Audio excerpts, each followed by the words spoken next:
예, 여러분, 잘 지내고 있죠?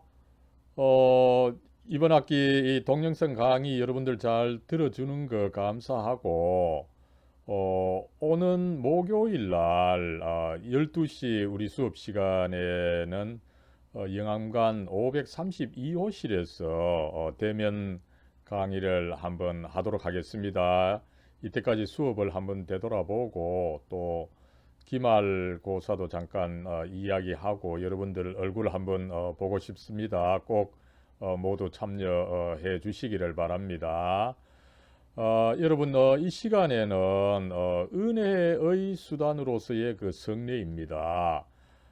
전체적으로 교회론을 우리가 살펴보고 있는데, 그죠? 이 교회가 가지고 있는 가장 이 근원적이고 중요한 어떤 이 힘이랄지, 그죠? 그 이 존재 이유입니다. 그것이 바로 하나님의 은혜를 이 성도들에게 전하는 것인데요, 그죠?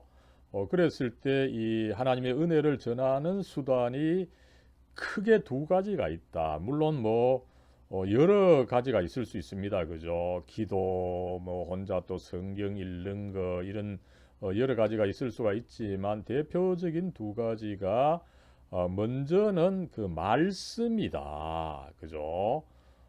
이 성경에 근거해 있는 이 복음을 이 설교로 전달해 주는 것, 이것이 말씀인데 이 말씀과 그다음에 두 번째로 중요한 이 은혜의 수단은 성례다. 그죠?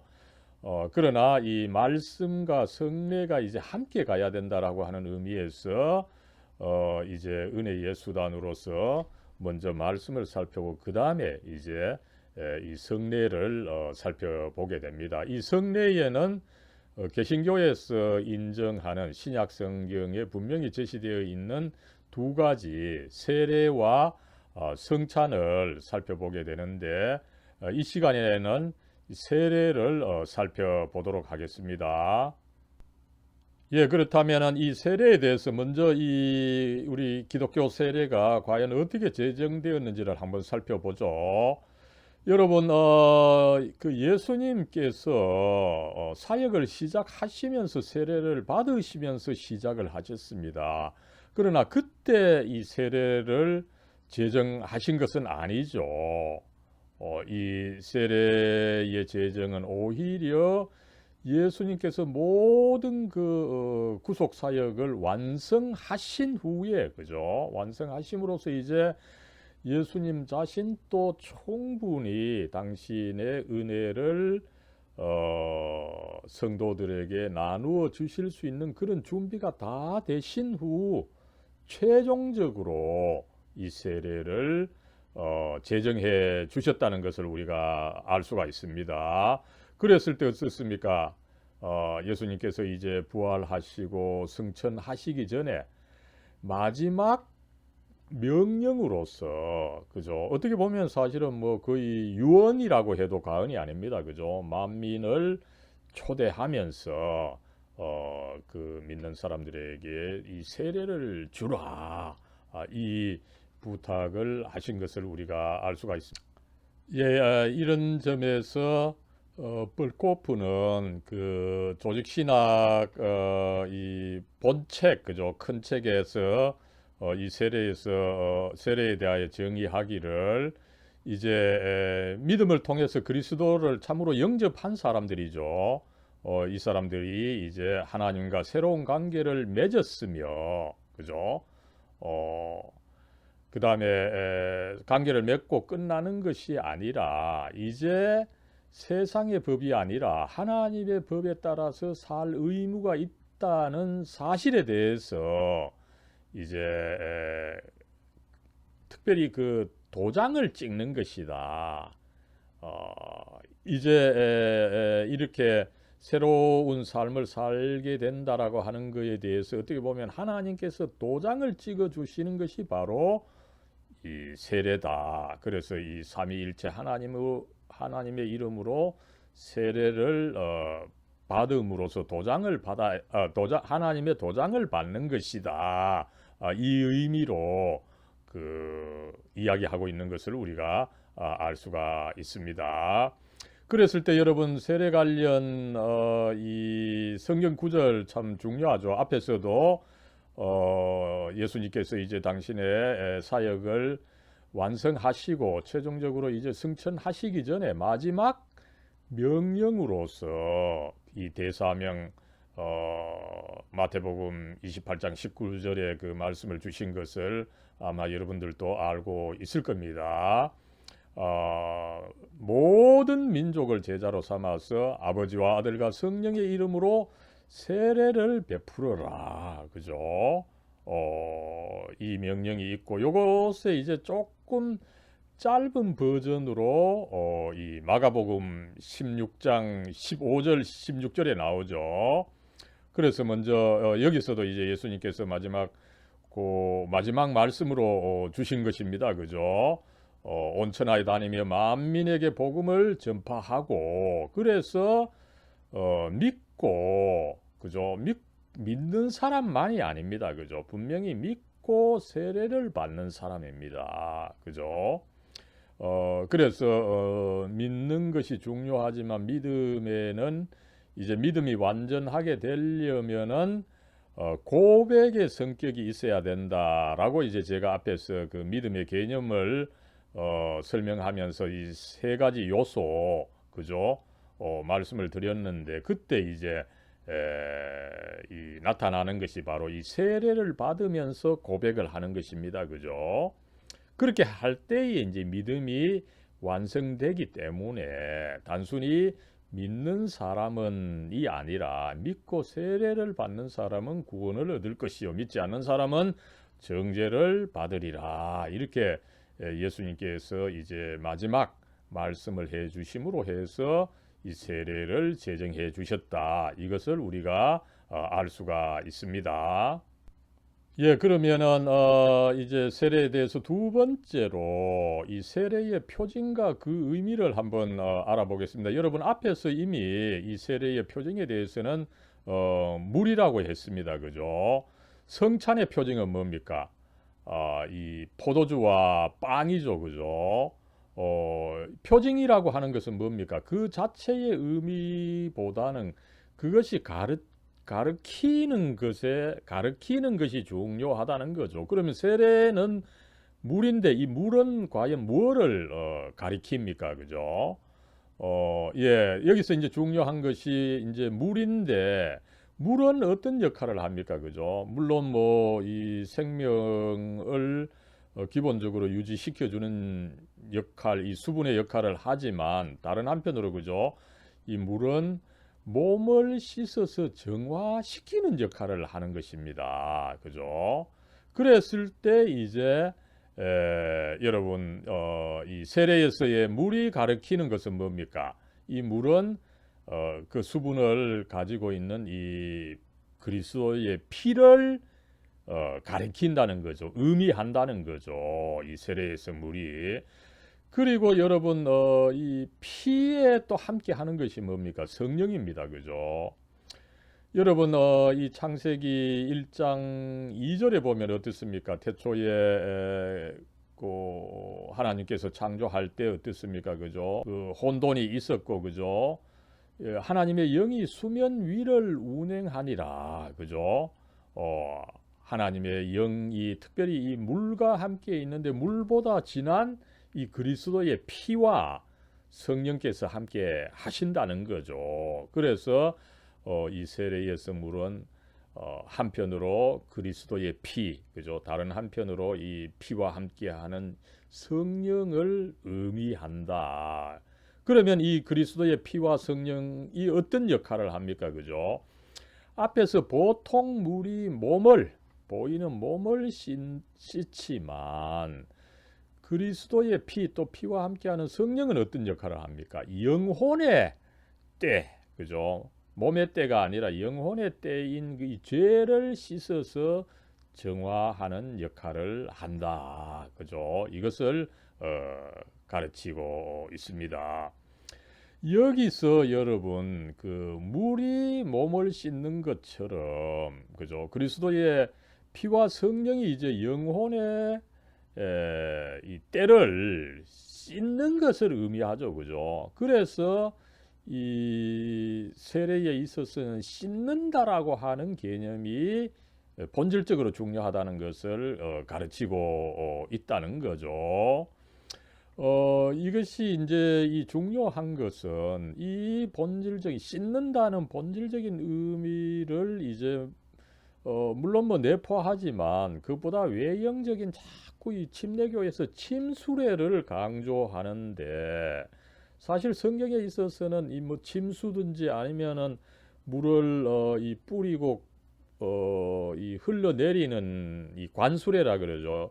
이 침수례 혹은 간수례 어느 것이든지 중요한 것은 씻는다라고 하는 것이라고 하는 것을 우리가 알 수가 있습니다. 그래서 이 개혁교회의 뭐 대표적인 요리문답 중에 하나인 이 하이델베르크 요리문답 제 70문에 보면은 이 세례에 대해서 잘 설명이 되고 있는데 이 죄의 씻음의 의미를 강조하고 있는 거죠. 어떻습니까? 우리가 이제 세례를 받는다는 것은 뭐를 의미합니까? 그죠? 이 세례에서의 물, 그것이 이제 그리스도의 피와 그 함께하는 또 성령을 의미하는 것인데, 그죠? 이 그리스도의 피를 이제 받으면 어떻게 됩니까? 그 피로 인해서 죄가 씻김을 받아서 용서를 받고, 그죠? 이게 1단계인 거죠. 그 다음에 이 피와 함께하는 성령의 또 역할이 있다는 거죠. 성령으로 인해서 거듭나서 이제 그리스도의 지체로 성화가 된다. 그죠? 여러분, 그래서 이제 이것이 세례가 정말 그 중요한 부분입니다. 우리가 그리스도와 연합이 되어야 하는 것인데 단순히 우리가 믿는다라고 하는 나의 어떤 지적 행위로 믿음이 끝나는 것이 아니라 이것이 나아가서 이제 그리스도와 연결이 되고 연합이 되어야 되는데 실질적으로 연합이 어떻게 됩니까? 그죠? 교회는 전통적으로 세례를 통해서다. 죄 있는 내가 그리스도의 피로 일단 깨끗이 씻음을 받고 그리고 또 성령의 새롭게 하는 능력으로 내가 그리스도와 하나가 되어서 연합이 되고 접붙임을 당하는 것이다. 이 세례를 통해서 그죠? 그래서 이 세례가 사실상 이런 세례의 의미가 한국 교회에서 잘 살아나지 못하고 있는데 이 세례가 본질적으로 중요하다라고 하는 것을 여기서 우리는 한번 확인할 수가 있는 것입니다. 예, 그 다음에 이제 우리가 한번 확인해야 되는 것이 이 세례의 형식들입니다. 그죠? 앞에서도 잠깐 말씀을 드렸습니다만은 이 기독교 역사에 있어서는 이게 침수냐, 아니면 또 물을 뿌리는 것이냐, 이 세례의 형식들에 대해서 엄청난 논쟁이 있었고 뭐 지금 또 논쟁하고 있는 부분이죠. 그랬을 때 이제 이 침례교가 독특하게 이 침수를 주장하는 거죠. 사람이 이 세례를 받을 때 그 세례 받는 사람이 물에 완전히 빠져야 된다는 거죠. 여러분 왜 사실은 침례교에서 이 세례에 있어서 그 세례 받는 사람이 물에 완전히 빠져 있어야 된다라고 주장을 합니까? 그죠? 완전히 물에 들어간다는 것이 사실은 죽음을 의미한다는 것입니다. 그리고 이제 물에 들어가 있던 사람이 나오게 되면 뭡니까? 그게 이제 또 부활이라는 거죠. 그래서 침례교에서는 완전히 물에 들어감으로 해서 옛사람은 죽고 이제 다시 나옴으로 해서 새 사람이 죽는 것이다. 이 경험을 하는 것이 중요하다. 이렇게 해서 이제 그 침례교회에서는 이 세례가 반드시 침수례가 되어야 된다. 이렇게 강하게 주장하고 있는 것을 우리가 알 수가 있습니다. 그러나 앞에서 잠깐 언급을 했지만 그죠? 이 세례는 물론 뭐 침수례도 가능하지만 중요한 것은 그 의미인데 그 의미가 뭡니까? 죄 씻음이라는 거죠. 죄 씻음과 이 죄 씻음의 의미, 그죠? 이것이 그 중요한 것이기 때문에 그 형식은 뭐 이 침술의 하나만으로 확정할 필요가 없다. 이것을 가르치고 있는 것을 우리가 알 수가 있습니다. 그 대표적인 구절이 뭡니까, 여러분? 사도행전 20장 16절인데, 그죠? 여기서 이제 사도 바울은 자기가 이제 이 다메섹 도상에서 예수 그리스도를 받아들인 그 사건을 그 이야기하고 있는 부분입니다. 그죠? 이 사도 바울이 이제 그 하늘에서 강한 빛을 보고 거기서 예수님의 음성을 듣고, 그죠? 이 사도 바울이 쓰러져 있습니다. 그죠? 그럴 때 이제 하늘에서 소리가 들렸는데 뭡니까? 왜 주저하느냐? 일어나 주의 이름을 불러 세례를 받고 너의 죄를 씻으라. 그죠? 죄를 씻으라.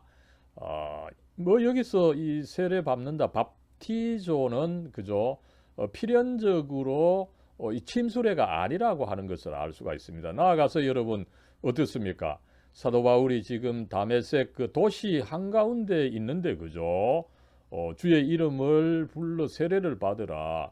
아마 그 주변에 강이 있어서 침수받았다고 우리가 유추하기는 쉽지 않습니다. 아무쪼록 중요한 것은 죄를 씻으라. 그죠? 세례를 받고 죄를 씻으라. 죄를 씻는다라고 하는 의미가 중요하다는 것을 우리가 알 수가 있고, 침례교에서 이야기하는 것처럼 오직 침수례만이다. 이것은 좀 과도한 주장이라고 하는 것을 우리가 여기서 살펴볼 수가 있습니다. 그래서 이 세례가 반드시 침수하는 그 침례, 그죠? 침수례 혹은 침례만이 아니라, 그죠? 물을 뿌리거나 혹은 이제 붓는 이 살수례, 이 살수례를 혹은 뭐 붓는다는 의미로 관수례 뭐 이런 용어도 쓰입니다. 그죠? 그렇게 우리가 성경의 가르침을 유추할 수밖에 없는 이유가 뭡니까? 대표적으로 오순절날 이 세례받은 사람이 3,000명이다 이런 기록이 있습니다. 그죠? 이 오순절날 그 짧은 시간에 3,000명이 침수례를 받는다는 것은 불가능한 일이죠. 그죠? 그래서 우리가 전체적으로 볼 때 뭐 침례도 가능하지만 이 살수례, 그죠? 뿌리거나 아니면 이 붓는 이 관수례도 가능하다. 이렇게 우리가 유추할 수 있겠습니다. 예, 여러분, 그렇다면 이렇게 중요한 세례는 과연 누가 베풀 수 있습니까? 그죠?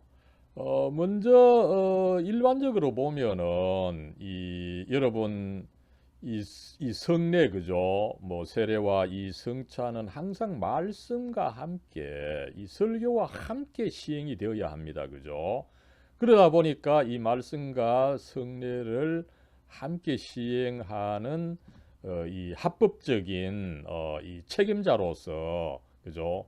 목사가 이 세례의 집례가 되어야 된다. 이렇게 집례자가 되어야 된다. 이렇게 가르치고 있는 것을 알 수가 있습니다. 그러나 오직 목사만이 세례를 줄 수 있다. 이거는 아마 아닐 겁니다. 그죠? 많은 교단이 긴급한 경우, 그죠? 만약에 어떤 사람이 길을 가는데 이제 뭐 갑자기 어쨌든 뭐 병이 있어서 얼마 후에 죽게 되는 그런 위급한 상황에 있어서는 뭡니까? 주위에 있는 그리스도인 누구나 사실은 이 세례를 줄 수 있는 식으로 가르치고 있는 것이 보통이다. 이렇게 볼 수가 있죠. 그랬을 때 그러면은 이 세례를 베푸는 이 집례식, 그죠? 은 어떠해야 되느냐? 반드시 이 비밀스럽게 이루어져서는 안 된다는 거죠. 성인들의 공식 집회에서만 이 세례가 시행이 되어야 된다. 여러분, 보통 이제 교회에서 인정하는 공식 집회라고 하는 것은 뭡니까? 보통 2주일 전에 이것이 공적으로 공고가 된 그죠? 공고가 되고 또 만인에게 그 공개가 되는 그런 모임이 공식 집회다 이렇게 볼 수가 있는데 이렇게 이 세례는 절대적으로 공공연하게 이루어져야 된다. 여러분 이 세례 자체가 신앙 고백의 성격이 있습니다. 그죠? 고백이라고 하는 것은 뭡니까?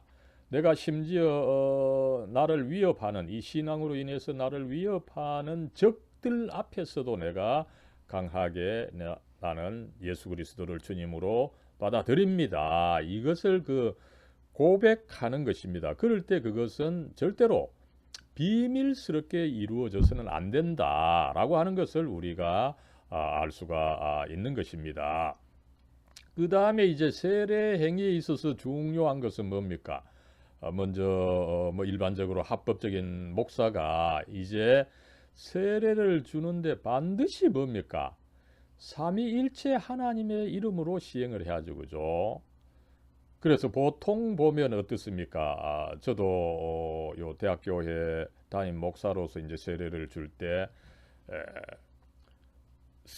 성부와 성자와 성령의 이름으로 내가 세례를 주노라 이렇게 하면서 물을 적실 때도 보통 그죠 이 세 번 이렇게 적셔서 그 세례 받는 사람에게 이제 세례를 주는 그죠 여기서 반드시 삼위일체 하나님으로 세례를 줘야 된다 그 예수님의 명령을 그대로 따르는 것이 필요하다. 이것을 우리가 알 수가 있습니다. 물론 여러분 어떻습니까? 세례 받기 위해서는 이 기독교의 기본적인 교리를 좀 알아야 되는 거죠. 예수 그리스도를 믿는다라고 할 때 예수 그리스도께서 어떤 분인지 그가 어떤 역할을 하셨는지 그죠? 이런 것을 알면서 내가 예수님을 믿는다 이렇게 해야 되다 보니까 일정 기간의 교리 교육이 분명히 필요하다 그죠? 요사이 이 한국에서는 이 세례 교육, 세례 받기 전에 이 교육이 굉장히 이 느슨하게 된 경우가 많죠, 그죠? 우리 한국 교회 초기에는 보통 뭐 1년 그죠? 1년 교회 다니고 그 다음에 성경 많이 읽고 그죠? 또 그리고 주초 금지라는 말이 있죠. 술 끊어야 되고 담배 끊어야 되고 그죠? 또 첩을 가지고 있는 경우에 이제 첩을 또 정리를 해야 되고 그죠? 우리 한국 교회에 있어서는 이 교인이 이 세례를 받기 위해서는 굉장히 어쨌든 그 엄격한 기준이 있었는데 오늘날은 굉장히 이 느슨해진 이런 경우가 있고 더구나 이 군대에서 주는 세례 그죠? 이게 너무 사실은 저는 그 값싸게 주어져서 이 군대 이 세례 문제가 다시 한번 정리되어야 하는 것이 아니냐 그런 입장을 가지고 있습니다만 아무쪼록 세례 전에 그 신앙에 대해서 배우고 나서 그 신앙을 이제 공적으로 고백하는 일이 필요하다. 이것을 한번 살펴볼 수가 있겠습니다. 그랬을 때 여러분 사실 이 개신교에서는 세례를 그렇게 중시하지 않는 이 관행이 있습니다만 그죠. 카톨릭에서는 여러분 교회의 그 세례를 받지 않으면 구원을 받지 못한다 이렇게 가르치고 있습니다. 그죠? 이 세례를 절대적으로 강조를 하죠. 네가 그 구원받은 확신이 어디 있느냐라고 했을 때 가톨릭 교회는 교회가 그죠? 내게 이 세례를 줬기 때문에 그 세례야말로 내가 구원받은 것에 대한 증표입니다. 이렇게 가톨릭 교회는 이 세례를 강조하는 것을 우리가 알 수가 있습니다. 그런데 문제는 이 가톨릭 교회가 발전하면서 어떤 데는 아직 신부가 없는 데도 있죠, 그죠?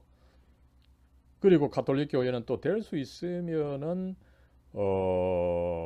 이 태어나면서부터 유아 세례를 강하게 또 그 실시하는 그런 또 관행이 있습니다, 그죠? 그랬을 때 신부가 없을 때 아이가 태어나면은 어떻게 됩니까, 그죠?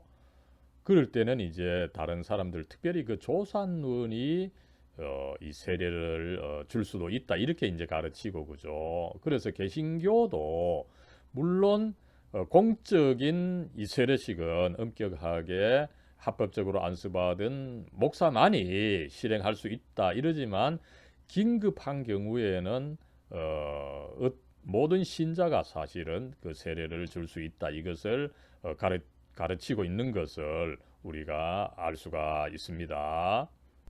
그리고 여러분, 이 타 교단의 이제 이 세례를 그 인정하는 문제에 있어서 이제 보통 개신교회는 이 삼위일체 교리를 받아들이는 교단, 그죠? 이 이단이 아니라는 거죠. 삼위일체를 명확하게 받아들이는 교단은 이단이 아니라고 봐서, 그죠?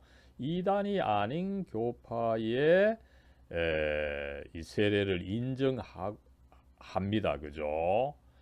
그랬을 때 이 가톨릭 교회의 세례도 이 개신교가 인정하는 하고 있음을 우리가 알 수가 있는데 반대로 여러분 가톨릭 교회에서는 이 개신교의 세례를 인정하지 않는 그 나쁜 이 관행이 있음을 우리가 알 수가 있습니다. 그다음 이제 여러분 이제 마지막으로 그 이 세례의 종류가 두 가지가 있다 보통 이렇게 가르칩니다. 이 성인 세례와 유아 세례입니다. 먼저 이 성인 세례는 여러분 신약 성경에 이제 세례가 나올 때는 그죠 주로 성인들 그죠 성인들 중에서 믿음을 고백하는 신자에게 이 시행이 되었다. 이렇게 가르치고 그죠. 그래서 이 세례는 기본적으로는 성인 신자에게 시행하는 것이 바람직하다. 기본적으로는 성인 신자들에게 이 세례를 시행하는 것이 그 어떤 신약 성경의 근본적인 가르침이다. 이렇게 우리가 알 수가 있습니다. 이것을 이제 성인 신자 세례 그죠? 혹은 뭐 줄여서 신자 세례라고 합니다. 이 신자 세례를 강조하는 교회가 이 침례교회입니다. 그죠? 침례교회는 그 탄생 그 초기로부터 믿음에 대해서 분명히 인지해야 그것이 참 믿음이고 그죠? 그럴 때 이제 이 세례를 베푸는 것이 신약 성경의 가르침이다. 그리고 또한 나가서 그런 사람은 단순히 이 물을 뿌리는 살수레가 아니라 침례를 받아야 된다. 이것을 그 침례교회가 강하게 가르쳐 온 역사가 있다는 것을 우리가 알 수가 있습니다. 예, 세례의 종류로서 먼저 성인 세례가 있고 그죠. 그 다음에 이제 교회에서 널리 관행적으로 시행하고 있는 것이 유아 세례입니다. 그죠. 이 침례교는 앞에서 말씀을 드렸습니다만 오직 그 성인 신자 그죠. 이 신자 세례만을 실시하고 있기 때문에 침례교에서는 유아 세례를 인정하지 않고 오히려 강력하게 거부하는 입장에 있다는 것을 우리가 알 수가 있습니다.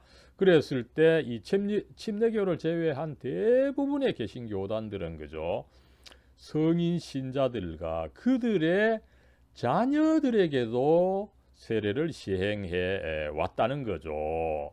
그렇다면은 이 유아 세례의 성경적 근거가 뭡니까? 예, 이 유아 세례의 성경적 근거는 먼저 구약의 이 할례라고 합니다. 그죠? 여러분, 이 할례가 뭡니까? 그죠? 아이가 태어나면은 8일 만에 그 할례를 받는다. 이런 가르침이 있습니다만 그죠? 그 아이 8일 된 아이가 뭘 알겠습니까? 그죠? 아무것도 모르지만 그 부모가 아브라함의 자손이기 때문에 그 자녀도 아브라함의 자손인 그 부모의 자손들도 아브라함에게 그 주신 언약, 이 언약이 이제 부모님을 통해서 전승이 되기 때문에 그 부모의 아이들도 같은 아브라함의 그 언약에 속한 것이다. 그것에 대한 표징으로 이제 할례를 주는 것이죠. 그래서 이 구약 성경에서는 이스라엘 백성들의 자녀들 역시 그 하나님께서 아브라함과 맺었던 그 언약, 그죠? 그 언약의 이 축복 속에 있다. 그래서 그 표징으로 할례를 받았기 때문에, 그죠? 신약 성경에서 이 세례가 할례를 대신해서 주어진 것이다 보니까, 그죠? 그 신약에서 이제 기독교인들의 자녀들도 그 유아 세례를 받을 수 있다. 이렇게 가르치고 있는 것을 알 수가 있습니다. 여기에 이제 현대에 있어서 칼 바르트 같은 이 신학자들은 이 성경적 근거가 부족하다. 그래서 유아 세례가 뭐 가능하지만 가급적 하지 않는 것도 좋다. 이렇게 또 가르치는 바가 있기는 합니다. 예, 그렇다면 여러분, 이 유아 세례가 이제 도대체 어떻게 이루어지고 또 그 후에는 어떻게 되는지를 잠깐 한번 우리 한국 장로교회의 경우를 통해서 한번 살펴보도록 하겠습니다. 한국 장로교회 뭐 대표로서 대한예수교 장로회 통합 측이죠. 그 헌법 제4편 예배와 예식에 보면은 여러분 뭐 예배는 어떻게 해야 되고 그 다음에 예식에 있어서 세례식, 성찬식, 결혼식, 장례식 이런 것을 과연 어떻게 해야 될지 이것을 헌법으로 정해둔 것이 있습니다. 그죠? 그랬을 때 이제 뭐 2장에 가보면 이제 이 세례가 나오는데 그죠? 여기에 이제 이 유아 세례에 관한 이 조항을 보면은 그죠? 앞에서 제가 설명했던 것처럼 유아도 그 은총의 언약에 들어가 있다는 거죠. 그죠? 그래서 이 유아 세례를 받는다는 것은 그 유아가 신앙으로 응답할 수 있기 이전에 이미 믿음의 그 자손으로서 그 은총의 계약 안에 들어가 있다. 하나님의 사랑을 받고 있다. 이것을 가르치는 것이다. 그죠? 그래서 유아들도 세례를 받을 수 있다. 이렇게 가르치는 거죠. 그랬을 때 그러면은 여러분 이 유아 세례를 받을 수 있는 자격의 그 아이는 누굽니까? 그죠? 부모 가운데 한 사람 이상이 그래서 뭐 어머니가 이 신앙인이고 세례교인이고 또 아버지가 세례교인이면 뭐 더 좋지만 만약에 그 중에 한 분이라도 이 세례교인이라면은 이 유아 세례를 받을 수 있다 이렇게 가르치고 있는 것을 알 수가 있습니다. 그랬을 때 여러분 유아 세례 받은 사람이 이제 유아 세례로 사실은 끝나지 않고 입교를 받아야 된다 이것을 또 가르치고 있죠, 그죠? 입교라고 하는 말은 여러분 사실에 있어서는 이제 영어로는 confirmation인데 그죠? 이것을 이제 confirm 하면은 확인한다, 확고히 한다, 굳게 한다 이런 뜻이 있죠. 그죠? 그래서 이 confirmation을 이 가톨릭 교회에서는 견진 성사다, 굳게 하는 것이라는 거죠. 이제 유아 때 세례를 받았는데 이것을 이제 완전히 굳게 해서 이 확인하는 것이 바로 이 입교라고 하는 것을 그 원래 용어에서 우리가 확인할 수가 있는 것입니다. 어떻습니까? 그죠? 유아 세례를 받은 사람이 장성해서라고 표현하는데 그죠? 여기 장성해서는 뭐 완전히 어른이 되어서라는 말이 아니고 그죠? 보통 관례로 보면 중학생, 고등학생 시절에 주로 이제 중학교 2학년, 3학년 경에 이제 유아 세례 받은 사람들이 조금 교육을 받고 이제 입교를 하게 되는 것입니다. 그죠? 이제 개인적으로 응답을 하는 거죠. 이제 내가 예수님을 믿겠습니다. 그죠? 유아 때는 그걸 하지 못했죠. 그러나 이제 13살, 4살, 15살 정도 되면은 이제 신앙에 대해서 조금 알고 이제 내가 믿겠습니다. 이런 이제 응답을 하고 확약을 할 수 있기 때문에 이 입교식을 이제 하게 되는 거죠. 그랬을 때 입교식은 어떻게 합니까? 그죠? 목사님께서 이제 세례 문답을 여기서 똑같이 세례 문답을 하는 거죠, 그죠? 세례 문답을 통해서 이제 당회와 교인들 앞에서 신앙을 이제 고백하게 하는 것입니다, 그죠? 그리고 이제 이 사람이 이제 신앙을 고백했으므로 우리 교회 이제 정식 세례교인이 된 것을 이제 천명합니다. 이런 식으로 해서 공포를 하게 될 때에 그 입교인은 정식 이제 세례교인이 된다라고 하는 것을 가르치고 있는 것을 우리가 알 수가 있습니다.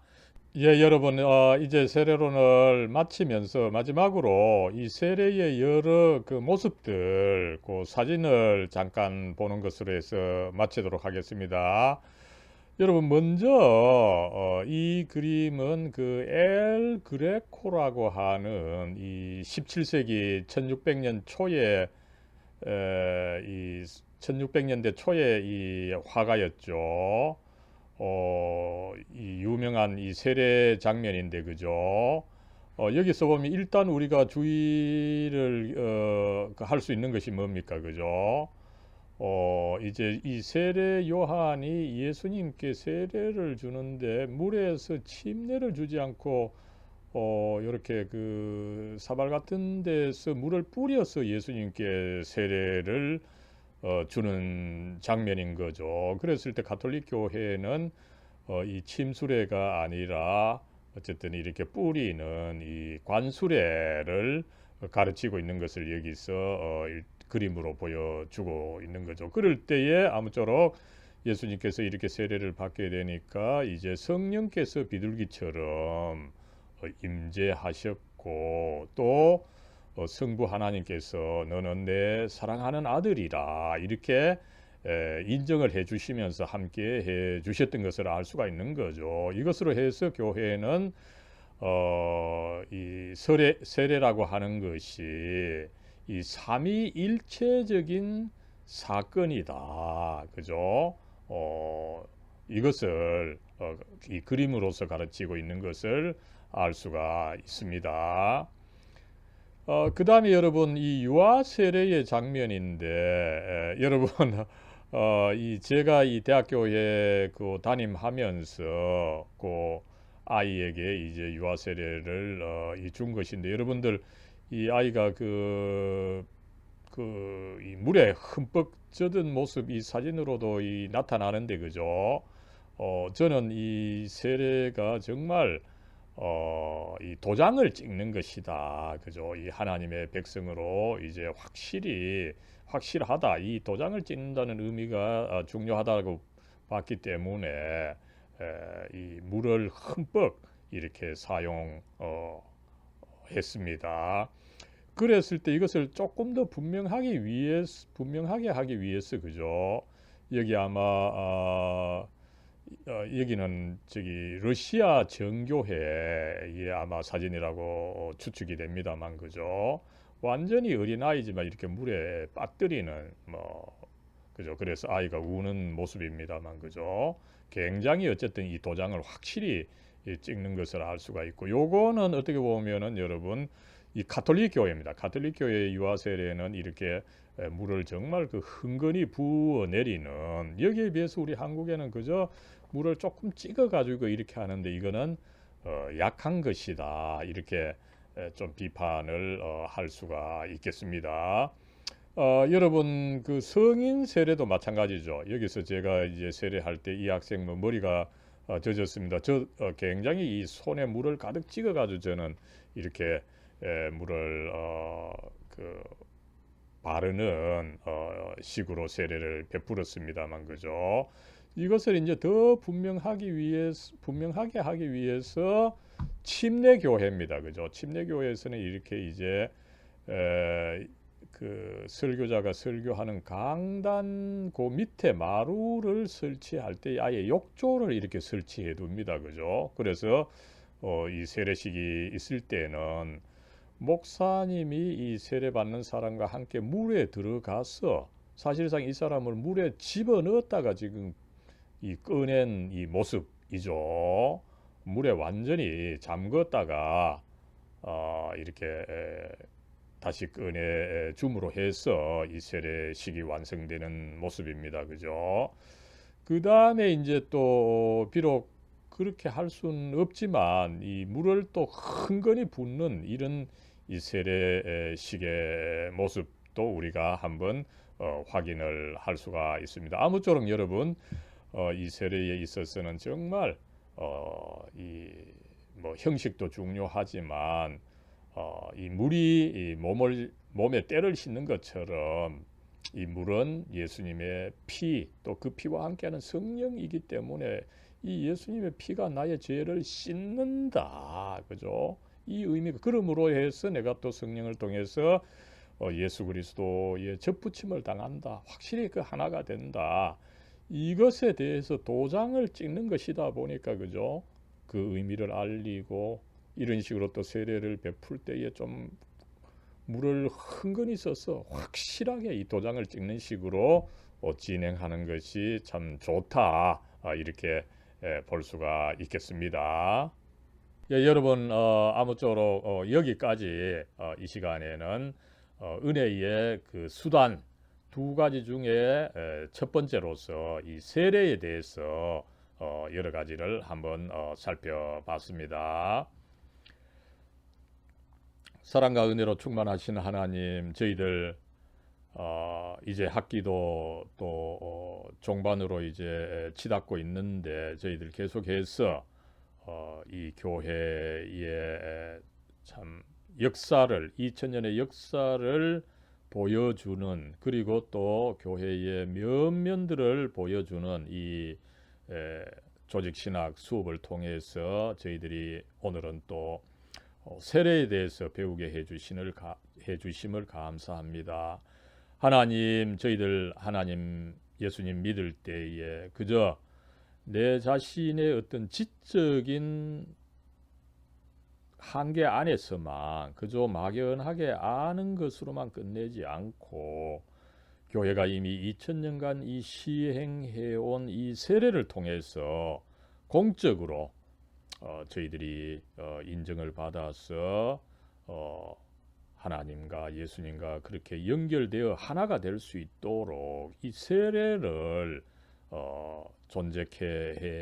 존재하게 해주시고 저희들도 참 세례를 받게 해주신 것 참으로 감사를 드립니다. 이런 수업을 통해서 저희들이 그 의미들을 잘 알아서 하나님과 저희들의 관계 이렇게 참 고귀하게 이루어진 것인데 이것에 대해서 더 감사하고 또 더 즐거워하는 저희들 또 나아가서 이것에 대해서 남들에게 증거하는 저희들이 될 수 있도록 하나님 축복해 주시고 이끌어 주시옵소서. 우리 주 예수 그리스도의 이름으로 간절히 기도드리옵나이다. 아멘. 아멘.